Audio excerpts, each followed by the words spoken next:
అంశానికి సంబంధించి పాకిస్తాన్ కూడా రియాక్ట్ అయింది. దానికి సంబంధించిన వార్ బ్రేకింగ్ చూస్తున్నారు. కాల్పుల విరమణకు అంగీకరించింది పాకిస్తాన్. ట్రంప్ ప్రతిపాదనకు అంగీకరించినట్లు తెలిపారు పాకిస్తాన్ విదేశాంగ మంత్రి ఇషాక్. ఈ నేపథ్యంలో కాల్పుల విరమణకు సంబంధించిన బిగ్ డెవలప్మెంట్ చూస్తున్నారు. ఇషాక్ దార్ ఆయన ట్వీట్ చేశారు. Pakistan India have agreed to a ceasefire with immediate effect. Pakistan has always strived for peace and security in the region without compromising on its sovereignty and territorial integrity అంటూ కూడా కొద్దిసేపటి క్రితం పాకిస్తాన్ విదేశాంగ మంత్రి ఇషాక్ దార్ ఆయన చేసిన ట్వీట్ ని మీరు చూడడం జరుగుతుంది. ఆ ట్వీట్ అర్థం సార్ నేను చెప్పే ప్రయత్నం చేశాను. పాకిస్తాన్ ముందుగా వాళ్ళ దేశాన్ని తీసుకున్నారు, ఆ తర్వాత మన పేరు ప్రస్తావించడం జరిగింది. చూడండి ఎంత కుతంత్రం వీళ్ళ కుళ్ళు ఎంత ఏ స్థాయిలో ఉంటుందో. Pakistan India have agreed to cease fire with immediate effect. వెంటనే కాల్పుల విరమణకు ఇటు రెండు దేశాలు పాకిస్తాన్ ఇండియా ఒప్పుకున్నాయంటూ ఇషాక్ దార్ పాకిస్తాన్ విదేశాంగ మంత్రి ప్రకటించారు. Pakistan has always స్ట్రైవ్డ్ for piece. Pakistan ఎప్పుడు శాంతి కోసం, అలాగే ఈ రీజన్లో అంటే ఏషియాలో శాంతికి భద్రతకు పెద్దపీట వేస్తుంది, దానికోసం కష్టపడుతుందంటూ పాకిస్తాన్ చెబుతోంది. Without compromising on its sovereignty and territorial integrity. ఇటు సోవరెనిటీ విషయంలో కావచ్చు, టెరిటోరియల్ ఇంటిగ్రిటీ విషయంలో కాంప్రమైజ్ కాకుండా చూడండి ఆ దిక్కుమాల కండిషన్. వీళ్ళు సోవరెనిటీ గురించి మాట్లాడుతున్నారు, వీళ్ళు టెరిటోరియల్ ఇంటిగ్రిటీ గురించి మాట్లాడుతున్నారు, వీళ్ళు శాంతి కోసం మాట్లాడుతున్నారు, వీళ్ళు భద్రత కోసం మాట్లాడుతున్నారు.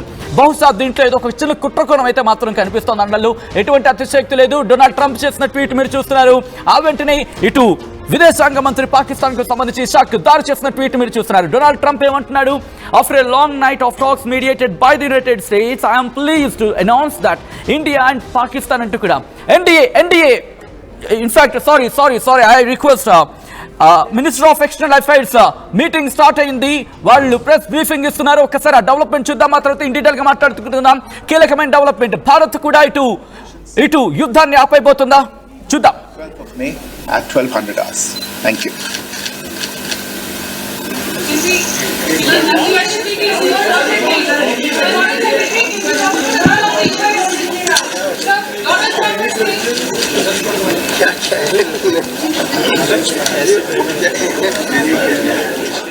ఆల్ రైట్, చాలా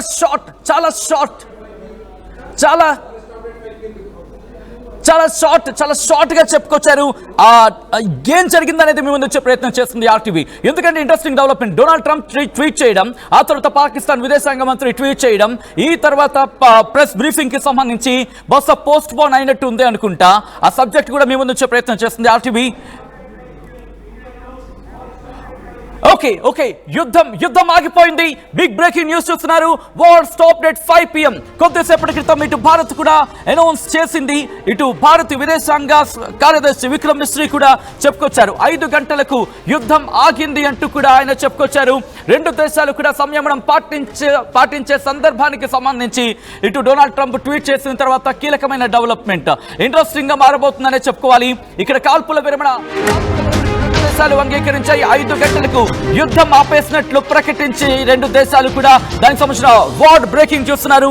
5 గంటలకు యుద్ధం ఆపేసినట్లు ప్రకటించడం సంచలనంగా మారింది. ఇటు యుద్ధం ఆగిపోయిందా?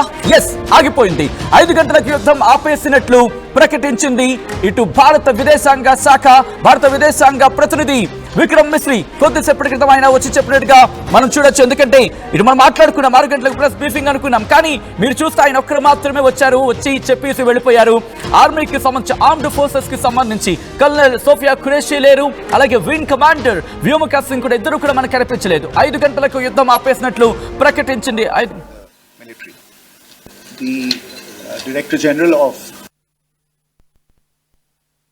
will be a briefing by my colleagues from the military. The Director General of will be a briefing by my colleagues from the military. The Director General of all right మరి కాసేపట్లో ఆ ఫుల్ వర్షన్ ముందు ప్రయత్నం చేయబోతున్నాం. ఆయన ఒకటే చెప్తున్నారు, దాదాపుగా అర్థమైపోతుంది మనకి. ఎందుకంటే కొద్దిసేపటి క్రితం మాట్లాడుకున్నట్టుగా ఇటు కల్నల్ సోఫియా ఖురేషీ మనకి కనిపించలేదు మీడియా బ్రీఫింగ్ లో. దాంతోపాటు ఇటు వింగ్ కమాండర్ వ్యోమికా సింగ్ కూడా ఇద్దరు కనిపించలేదు. 5 గంటలకు యుద్ధం ఆపేసాయి అంటూ కూడా ఇప్పుడు చెప్పుకొస్తున్న పరిస్థితి. ఇటు విదేశాంగ శాఖ చాలా ఇంట్రెస్టింగ్ డెవలప్మెంట్. విదేశాంగ ప్రతినిధి విక్రమ్ మిశ్రీ ఆయన గత కొద్ది రోజులుగా కూడా విదేశీ వ్యవహారాలకు సంబంధించి మాట్లాడుకుంటూ వస్తున్నారు. అక్కడ జరుగుతున్న పరిణామాలను వివరిస్తూ వస్తున్నారు. పాకిస్తాన్ దాడుల గురించి చెప్పుకొచ్చారు, పాకిస్తాన్ ప్రతిదాడుల గురించి చెప్పుకొచ్చారు, భారత్ జరిపిన దాడుల గురించి చెప్పుకొచ్చారు. భారత్ ఎదుర్కొన్న దాడులకు సంబంధించి రెండు దేశాలు డీజీఎంఓకి సంబంధించి ఇటు 12వ తారీఖున కూర్చొని భేటీ కాబోతున్నాయి. భేటీ అయిన తర్వాత చర్చలు జరగబోతున్నాయి. ఆ తర్వాత దీనికి సంబంధించి కీలకమైన డెవలప్మెంట్ 2 రోజులు ఇంట్రెస్టింగ్ డెవలప్మెంట్ కింద చెప్పుకోవాలి. 2 రోజుల్లో 2 దేశాలు కలిపి కూర్చోబోతున్నాయి. కూర్చొని దీనికి సంబంధించి పరిష్కారం దిశగా వెళ్లే అవకాశం కనిపిస్తోంది. మీరు చూడొచ్చు, ఇటు భారత విదేశాంగ శాఖ ప్రతినిధి విక్రమ్ మిశ్రీ వచ్చారు, అలా వచ్చి ఇలా వెళ్ళిపోయారు. అంటే ఏదో కీలకమైన డెవలప్మెంట్ అని మాట్లాడుకున్నాం. ఇంతకీ కొద్దిసేపటి క్రితం డొనాల్డ్ ట్రంప్ ట్వీట్ చేసిన తర్వాత ఆ తర్వాత పాకిస్తాన్ ట్వీట్ చేసింది. ఆ తర్వాత భారత్ కూడా తన సమాధానం, తన రిప్లైని ఇచ్చింది, తన వర్షన్లు వినిపించింది. ఇటు ఒకటే చెబుతోంది, 2 దేశాలు కూడా కాల్పుల విరమణకు అంగీకరించాయి. దాంతోపాటు యుద్ధం ఆపేసినట్టు చెప్పిన పరిస్థితి. ఇంకా చెప్పాలంటే కనుక 12వ తారీఖున కీలకమైన డెవలప్మెంట్ అంటూ కూడా చెప్పుకోవచ్చునంత అర్థం చేసుకోవచ్చు. 2 దేశాలు తన రిప్లైని ఇచ్చింది, తన వర్షన్లు వినిపించింది. ఇటు ఒకటే చెబుతోంది, 2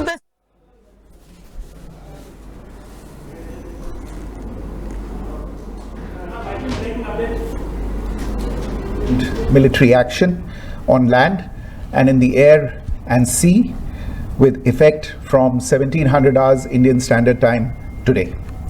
Instructions have been given on both sides to give effect to this understanding. The Directors General of Military Operations will talk again on the 12th of May at 1200 hours. Thank you.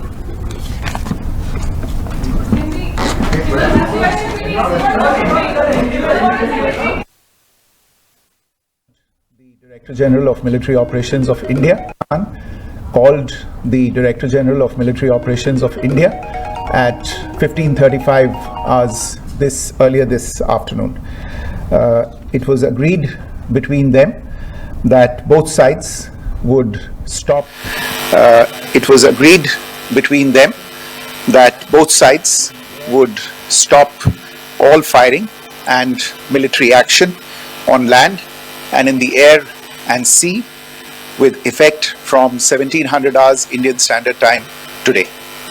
Instructions have been given on both sides to give effect to this understanding.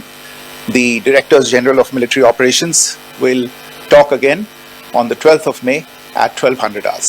Thank you. Military Operations of Pakistan called the Director General of Military Operations of India at 15:35 hours earlier this afternoon. It was agreed between them that both sides would stop all firing and military action on land and in the air and sea with effect from 1700 hours. Right, interesting and big breaking news చూస్తున్నారు. Big development కాదు, war breaking కి సంబంధించి another big breaking news చూస్తున్నారు. ఏంటంటే మరి ముఖ్యంగా ఇటు విక్రమ్ మిశ్రీ విదేశాంగ శాఖ ప్రతినిధి ఏం మాట్లాడుతున్నారంటే 5 గంటలకు ఈరోజు 17 hours ఇండియన్ స్టాండర్డ్ టైం భారత కాలమానం ప్రకారం సాయంత్రం 5 గంటలకు యుద్ధం ఆపేసాం. 2 దేశాలు కూడా యుద్ధాన్ని ఆపేశాయంటూ director general of military operation కి సంబంధించి ప్రస్తావించారు ఆయన. మరి ముఖ్యంగా ఇటు నేవీ, ఆర్మీ, అలాగే మిలిటరీ, మరి ముఖ్యంగా భూతలం మీద, గగనతలం మీద, అలాగే జలమార్గంలో ఈ మూడింటికి సంబంధించి కూడా మిలిటరీ ఆపరేషన్స్ నిలిపివేశాం, ఫైరింగ్ కాల్పుల్ని ఆపివేశాం అంటూ కూడా చెప్పుకొచ్చిన పరిస్థితి. ఈ నేపథ్యంలోని 12వ తారీఖున 12 గంటలకు 12వ తారీఖున 12 గంటలకు భేటీ కాబోతున్నాయి 2 దేశాలు. దానికి సంబంధించిన బిగ్ డెవలప్మెంట్ చూస్తున్నారు. భారత్ పాక్ యుద్ధంలో సంచలన పరిణామం కింద మాట్లాడుకుంటున్నాం. అనూహ్యంగా యుద్ధం ఆగిపోయింది. ట్రంప్ మధ్యవర్తిత్వంతో యుద్ధం ఆగిపోయింది. 2 దేశాల ప్రధానులతో నిన్నటి నుంచి ట్రంప్ చర్చలు జరుపుతూనే ఉన్నాడు. ఈ నేపథ్యంలో కొద్దిసేపటి క్రితం ఈ చర్చలు ఫలించే ఒక్కసారి విక్రమ్ మిశ్రీ ఏమంటున్నారో చూసాం. మా మేనేజింగ్ ఎడిటర్ మౌలి గారి దగ్గరికి వెళ్ళే ప్రయత్నం చేస్తున్నాను. చంద్రమౌళి గారు, ఇంట్రెస్టింగ్ డెవలప్మెంట్, పాకిస్తాన్ లొంగిపోయింది అనుకోవాలి ఇక్కడ.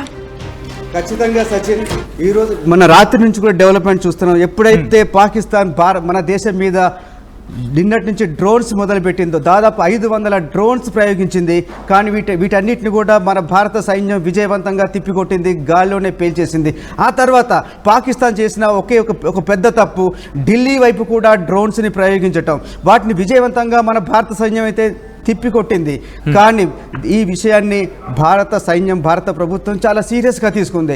ఈరోజు ఉదయం నుంచి కూడా మన ప్రధానమంత్రి నరేంద్ర మోదీ త్రివిధ దళాధిపతులతో పాటు NSA national security adviser Ajit దోబాల్తో పాటు రక్షణ శాఖ మంత్రితో మాట్లాడి ఇక ఆల్ అవుట్ అటాక్ చేయడానికి కూడా సిద్ధపడ్డారు. దీనికి ఇక్కడ ఒక విషయం చెప్పాలి మీకు నేను. ఒకవైపు పాకిస్తాన్ బయటికి ఒక మేకపోతు గాంభీర్యం ప్రదర్శిస్తూ ఉంది. అవసరమైతే అణుయుద్ధం చేస్తాం, అణుబాంబులు వేస్తాం అనే ఒక బిల్డప్ ఇవ్వటం కోసం నేషనల్ కమాండ్ అథారిటీ ఏదైతే అణుయుద్ధం చేయడానికి కావాల్సిన పర్మిషన్స్, కావాల్సిన రివ్యూ చేసి అనుమతి ఇచ్చే ఏ సంస్థ ఉందో వాళ్ళతో మీటింగ్ పెడుతూనే ఇంకోవైపు అమెరికాతో కాళ్ళ బేరానికి వెళ్ళింది. అమెరికా దగ్గరికి వెళ్ళి ఎలాగో ఒప్పించండి, ఇండియాను కంట్రోల్ చేయండి, లేకపోతే మేము తట్టుకోలేము అని అమెరికా కాళ్ళు పట్టుకోవటం మొదలుపెట్టింది.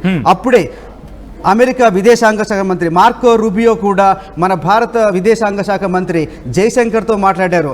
మీరు తగ్గండి, పాకిస్తాన్ కాళ్ళ బేరానికి వచ్చింది, ఇక నుంచి మీ కాళ్ళ దగ్గర పడి ఉంటుంది పాకిస్తాన్, మీకు ఎట్లాంటి హాని తలపెట్టమని చెప్పి వాళ్ళు హామీ ఇస్తున్నారు, మీరు తగ్గండి అని చెప్పేసి మనకు అమెరికా నుంచి మీకు ఒక రిక్వెస్ట్లు అయితే వచ్చాయి. పాకిస్తాన్ని అప్పుడే మీరు ఒకసారి విషయం గుర్తుపెట్టుకోండి, ఈరోజు పొద్దున్నే పాక్ విదేశాంగ శాఖ మంత్రి ఇషాక్ దార్ నుంచి ఒక ప్రకటన వచ్చింది. ఒకవేళ ఇండియా వెనక్కి తగ్గితే, ఇండియా కానీ మా మీద కాల్పులు దాడులు ఆపేస్తే మేము వెనక్కి తగ్గుతాము, మా వైపు నుంచి దాడులు రాకుండా చూసుకుంటామని చెప్పి ఈరోజు దాదాపు 11:30 టైంలో వచ్చే డౌట్ ఏంటంటే ఇక్కడ పాకిస్తాన్ కట్టుబడి ఉంటుందా కాల్పుల విరమణకు? ఎందుకంటే మనం చూసాం, నేను కాళ్ళు పట్టుకున్న సందర్భాన్ని చూసాం, రాత్రికి మళ్ళీ దాడికి దిగిన సందర్భాన్ని చూసాం. కట్టుబడి ఉంటుందా పాకిస్తాన్? మరి తప్పకుండా ఉండాల్సిన పరిస్థితి ఉంది. ఉండకపోతే మీ పాకిస్తాన్ తీవ్రంగా దెబ్బతింటుంది అని ఆల్రెడీ పాకిస్తాన్, చైనా కూడా హెచ్చరించాయి. ముఖ్యంగా వాళ్ళ దగ్గరున్న ఆయుధాలు మరో 2 రోజులకు మించి వచ్చే పరిస్థితి లేదు. ఇంకోవైపు వాళ్ళ దగ్గర తుర్కియా నుంచి వచ్చిన ఆయుధాలు లేదా చైనా నుంచి వచ్చిన మిసైల్ రక్షణ వ్యవస్థ 2 కూడా కుప్పకూలాయి, తుస్సుమన్నాయి, ఒక్కటి కూడా ఎఫెక్టివ్గా పనిచేయట్లేదు. ఇక యుద్ధాన్ని ఏమాత్రం కొనసాగించినా భారత దాడిని తట్టుకోలేము అనే విషయాన్ని పాకిస్తాన్ ఆర్మీ కానీ పాకిస్తాన్ రాజకీయ నాయకత్వం గుర్తించింది. అందుకే వాళ్ళు అమెరికా దగ్గరికి వెళ్ళి కాళ్ళ బేరానికి వస్తున్నాం మీరు ఎలాగైనా ఇండియాని ఒప్పించండి అని వాళ్ళు కాళ్ళ బేరానికి వెళ్ళి అమెరికా ద్వారా మనకు వాళ్ళ రిక్వెస్ట్ని తీసుకురావడం జరిగింది. దాన్ని ఇండియా గవర్నమెంట్ ఆమోదించింది. ఇంకొక విషయం చెప్పాలి సచిన్ మీకు, ఇదే సందర్భంగా మన ప్రధానమంత్రి నరేంద్ర మోడీ ఒక విషయాన్ని క్లారిటీ ఇచ్చారు. ఇప్పుడు మీరు అడిగారు పాకిస్తాన్ దీనికి మాటకు కట్టుబడి ఉంటుందా, దీనికి గతంలో ఇక ముందు నుంచి దాడులు జరపకుండా ఉంటుందా అని. కరెక్ట్, మీ అనుమానం నేను ఒప్పుకుంటున్నాను. ఎందుకంటే వాళ్ళు గతంలో కూడా చాలాసార్లు దొంగ దెబ్బ తీయటం లేదా దొంగచాటుగా వచ్చి వేరే ఉగ్రవాదుల ద్వారా పరోక్షంగా దాడులు చేయటం వంటి ఎప్పటి నుంచో చేస్తున్నారు. దాన్ని దృష్టిలో పెట్టుకునే ప్రధాని నరేంద్ర మోడీ ఒక విషయాన్ని స్పష్టం చేశారు. ఇక ముందు మా దేశంపై ఎలాంటి ఉగ్రదాడి జరిగినా దాన్ని భారత్పై దాడిగానే చూస్తాం, ఒక యుద్ధ చర్యగానే చూస్తాం, దానికి ప్రతీకారంగా దాడి ఉంటుంది అని చాలా గట్టి హెచ్చరిక చేశారు. అంటే కంటిన్యూ చేస్తాను. మీరు ఒక ఇంట్రెస్టింగ్ పాయింట్ రైజ్ చేశారు. ఇక్కడ మిలిటరీకి సంబంధించి అండ్ అలాగే టెర్రరిస్టులకు సంబంధించి 2 అంశాలు ఇక్కడ పాకిస్తాన్ విషయంలో ముడిపడి ఉన్నాయి. ఒక్కసారి నేను అనంతకృష్ణ గారి దగ్గరికి వెళ్ళే ప్రయత్నం చేస్తున్నాను. అనంతకృష్ణ గారు, ఇక్కడ ప్రధానంగా మనం కొద్దిసేపటి క్రితం కూడా మాట్లాడుకోవడం జరిగింది. ఇక్కడ చర్చ, ఇక్కడ మాట ఏంటంటే కనుక ఇక్కడ పాకిస్తాన్ మిలిటరీ విషయంలో ఉంటుంది, కానీ ఇక్కడ ఉగ్రవాదులు పాకిస్తాన్ మాట వింటారా అనేది ప్రధానమైన క్వశ్చన్. ఇక్కడ వెంటనే ఉగ్రవాదులకు సంబంధించి ఎటువంటి చర్యలకు దిగే అవకాశం ఉంది? భారత్ మళ్ళీ అప్పుడు దాడికి దిగాల్సిన అవసరం ఉంటుంది కదా? ఇప్పుడు సార్ ట్రంప్ యాక్చువల్గా ఇండియా కాదు, సార్ చెప్పినట్లు వాళ్ళు కాళ్ళ బేరానికి వెళ్ళారు. సేమ్ ఒక ఎగ్జాంపుల్ చెప్తాను. కార్గిల్ వారప్పుడు కూడా మేము న్యూక్లియర్ వెపన్ చేస్తామని చెప్పి బెదిరించారు. అమెరికా ఫోన్ చేస్తే అటల్ బిహారీ వాజ్పేయి గారు ఏమన్నారంటే, వాళ్ళని చేయమనండి, నేను లాస్ అవుతా, ఒక 25% నా పీపుల్ లాస్ అవుతారు, కానీ పాకిస్తాన్ మ్యాప్లో ఉండదని చెప్పి ఆన్సర్ ఇచ్చారు. ఇక దానికి ఏం చెప్పలేదు, అమెరికా కూడా ఏం అసలు ఆన్సర్ ఇవ్వలేదు. అంటే వీళ్ళు మామూలు బూచి మేము న్యూక్లియర్ వెపన్ చేస్తామని అంటే వాళ్ళు ఉన్న ఆమ్యునేషన్ మొత్తం ఉక్రెయిన్కి అమ్ముకున్నారండి. వాళ్ళ దగ్గర ఓన్లీ 2 డేస్కే ఇంకా ఆమ్యునేషన్ ఉంది. ఇంకొకటి, ఇప్పుడు టర్కీ నుంచి కానీ చైనా నుంచి కానీ తెచ్చుకున్న వెపన్స్ అంత ఈజీగా వాళ్ళకి ట్రైనింగ్ లేకుండా యూజ్ చేయలేరు. ఎందుకంటే ఇది 1971లో పాకిస్తాన్ ప్రాక్టికల్గా చూసింది. అప్పుడు పాకిస్తాన్కు అమెరికా, ఇంగ్లాండ్, చైనా అన్నీ సపోర్ట్ చేశాయి. అప్పుడు ఒకే ఒక దేశము మనకు అప్పుడు సోవియట్ యూనియన్ కలిసిన పెద్ద కంట్రీ కనుక అప్పుడు సోవియట్ యూనియన్ చెప్పింది మీరు కన్నా ఎంటర్ అవుతే నేను ఇండియాకు సపోర్ట్ చేస్తానని. ఆ రిలేషన్షిప్ రష్యాతో ఇప్పటిదాకా మనం కంటిన్యూ చేస్తున్నాము. ఇక్కడ మళ్ళీ ఇంటరప్ట్ అయ్యే ప్రయత్నం చేస్తాను, ఎందుకంటే మీరు ఇంత మాట అనడం జరిగింది ట్రైనింగ్ కావాల్సి ఉంటుందని చెప్పి. సో ఈ సినారియోలో ఇప్పుడు పాకిస్తాన్కి మిలిటరీకి ఎవరైనా ట్రైనింగ్ ఇస్తారు కానీ ఉగ్రవాదులకు ట్రైనింగ్ ఇవ్వరు. ఇందులో మాట్లాడడం జరిగింది ఇక్కడ ఉగ్రవాదులు ముందు వరుసలో ఉంటారు, ఆ తర్వాత పాకిస్తాన్ ఆర్మీ ఉంటుందని చెప్పి. సో ఇప్పుడు పాకిస్తాన్కి సంబంధించి ఉగ్రవాదాన్ని పూర్తిగా అణగదొక్కేందుకు అమెరికా రంగంలోకి దిగుతుంది, ఎందుకంటే మధ్యవర్తిత్వం వహించిన వ్యక్తికి బాధ్యత ఉంటుంది. సో ఇప్పుడు అమెరికా రంగంలోకి ఉగ్రవాదులకి సంబంధించి గట్టిగా చర్యకు దిగే అవకాశం ఉందనుకోవాలండి ఇక్కడ. సార్ అమెరికా చెప్పినా పాకిస్తాను మళ్ళీ వాళ్ళ ఒకరి బుద్ధి చూపిస్తుంది. ఇప్పుడు ఎన్ని ఇన్సిడెంట్లు అయినాయి, 65, 71 కార్గిల్, దాని తర్వాత చిన్న చిన్న ఇన్సిడెంట్లు అయినప్పుడల్లా మేమేం చేయమని అంటుంది. కానీ వాళ్ళ ఎప్పటి వరకు పాకిస్తాన్లో టెర్రరిజం అంతం కాదో అప్పటి వరకు వాళ్ళు ఇవి చేస్తూనే ఉంటారు, తన్నులు తింటూనే ఉంటారు. కాళ్ళు పట్టుకునేది వాళ్ళకి నార్మల్ అయిపోయింది. కాళ్ళు పట్టుకోవడం ఇండియాను కానీ మా పాకిస్తాన్ కానీ ఆర్మీని అమెరికాతో పోయి వాళ్ళు మొత్తంలో రాత్రి మొత్తం కాళ్ళు పట్టుకుని బేరానికి పోయినందుకే ఇప్పుడు మోడీ గారు కూడా ట్రంప్ చెప్పుంటారు ఏమని, నేను చెప్పినాను వింటారు అని. వినకుంటే మళ్ళీ ఇదే ఇప్పుడు మొన్న వాళ్ళు 26 మందిని చంపింది కాదండి, అది భారతదేశం మీద, మన భారత మాత మీద వాళ్ళు అటాక్ చేశారు. ఇంకొకటి ఏంటంటే ఆ 26 మందిలో కూడా ఇంట్లో ఒక చిన్న పాయింట్ చెప్పదలుచుకున్నాను, బిలో 40 years ఎవరు కూడా 40 లేరు, 40 అబోవ్ లేరు. అంటే దీంట్లో ఏముంటుందంటే వాళ్ళకి మనము ఈవెన్ చిన్న కంట్రీ బ్రెజిల్, సింగపూర్లో చూడండి ప్రతి సివిల్ పౌరుడికి కూడా వాళ్ళు ఆర్మీ ట్రైనింగ్ ఇస్తున్నారు 3 నెలలు. అంటే మేము చెప్పడం సజెషన్ ఏంటంటే స్కూల్ లెవెల్ నుండే ఎన్సీసీని డెవలప్ చేయాలి. ఓకే, తర్వాత మన దగ్గర కూడా 26 ఇన్ఫంట్రీ బటాలియన్ ఉంది ట్రిమిల్. వీటి గురించి మనం మాట్లాడుకుందాం అనంతకృష్ణ గారు. ఇక్కడ అసలు కారణాలు ఏమంటాయి? అసలు ఎందుకు పాకిస్తాన్ అమెరికాకు చేరుకుంది? దాంతోపాటు పాకిస్తాన్ అమెరికాకు చేరుకున్న తర్వాత అమెరికా ఎందుకు ఒప్పుకుంది? భారత్కు సంబంధించి ఎందుకు మెలికి పెట్టే ప్రయత్నం చేస్తుంది? ఒక్కసారి వీటిని క్షుణ్ణంగా పరిశీలించే ప్రయత్నం చేద్దాం, వీటిని విశ్లేషించే ప్రయత్నం చేద్దాం. మొట్టమొదటిగా ఈ రోజు ఉదయం మీకు గుర్తుంటే IMF ఇంటర్నేషనల్ మానిటరీ ఫండ్ దీన్ని చాలా సెటారికల్ గా మన ఎంపీ అసదుర్ ఓవైసీ అన్నాడు, ఇంటర్నేషనల్ మిలిటెంట్ ఫండ్ అంటూ ఆయన కాస్త సెటారికల్ గా మాట్లాడారు. But coming back to the subject, international monetary fund 1 billion అంటే దాదాపుగా 8,000 కోట్ల రూపాయలని ఇటు పాకిస్తాన్కి అందించింది. సో ఇక్కడ ఆలోచిస్తే ఈ అమెరికా అనేది కీలక పాత్ర పోషించింది. ఏమని ఉంటుంది ఇక్కడ? అమెరికా పాకిస్తాన్ బెదిరించి ఉంటుంది, ఇక్కడ పాకిస్తాన్ అమెరికాను కూడా బెదిరించి ఉంటుంది. 2 సీక్వెన్సెస్ గురించి మాట్లాడుకుందాం. న్యూక్లియర్ ఉపయోగిస్తే ప్రపంచం మొత్తం ఇబ్బంది ఉంటుంది. సో ఇక్కడ ఒకవేళ నువ్వు న్యూక్లియర్ ఉపయోగిస్తే అమెరికా ఏమని ఉంటుంది, నువ్వు కనుక న్యూక్లియర్ ఉపయోగిస్తే నీకొచ్చే 1 బిలియన్ 8,000 కోట్లు ఆపేస్తామని చెప్పి. సో ఇక్కడ అక్కడ లొంగుంటుంది Pakistan. At the same time Bharat ఎక్కడ ఒప్పుకున్న పరిస్థితులు లేవు, కానీ అమెరికాతో సన్నిహితం ఉంది. ఇంట్రెస్టింగ్ గా ఇక్కడ చైనాకి సంబంధించి మాట్లాడుకుంటే చైనా దగ్గర పాకిస్తాన్ కొనుక్కుంటోంది. దీంతో చైనా అమ్యునేషన్ కి సంబంధించి మార్కెట్ పెరుగుతోంది. రిమెంబర్, చైనా అమ్యునేషన్స్ మార్కెట్ పెరిగిందంటే అమెరికా డౌన్ అవుతుంది. సో ఈ క్యాలిక్యులేషన్ చైనాను దించాల్సిందే. చైనా మార్కెట్ పడుతుంటే అమ్యునేషన్స్ మార్కెట్ పెరుగుతోంది. ఇక్కడ అమెరికా దెబ్బతింటుంది. ఎందుకంటే అమెరికా, ఫ్రాన్స్, చైనా ఈ 3 యుద్ధ విమానాలు కావచ్చు, మరి అమ్యునేషన్స్ విషయంలో చాలా మార్కెట్ టైట్ ఫైట్ ఉంటుంది. ఇది పెరగడం అమెరికాకి ఇష్టం లేదు. దీంతో రంగంలోకి దిగింది ట్రంప్.